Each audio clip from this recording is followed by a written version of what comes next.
right. Hello there. We are back. Today we got a Viper remote start installed in a new Mustang. This is a stick shift car, so just giving you a quick heads up. You can do it. You can do it! I know you heard you can't, but we got a remote start for you. I'm gonna show you what's going on in here, and pretty straightforward.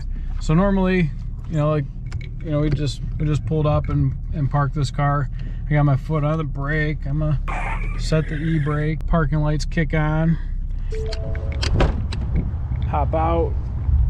Engine just shuts off and locks. To remote starter, we're just gonna press lock 3 times.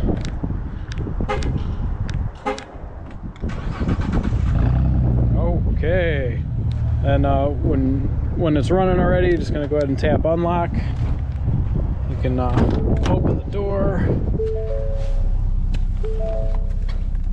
Hop in. Engine stays running, and then you can just drive.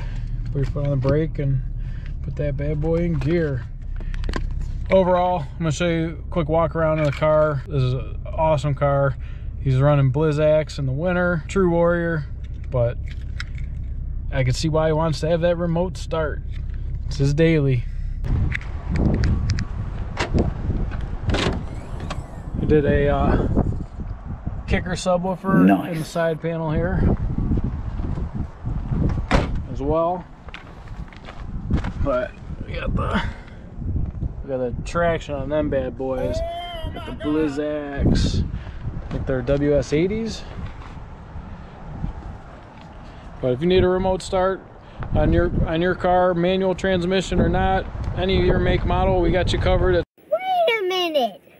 Who are you? Stereo installs in Mentor, Ohio. Telephone is 440-525-2001. Call us, stop up. Love you guys. Be sure to like, share, subscribe. We'll keep more videos coming. See you on the next one. That was legitness. Yeah, it was, huh?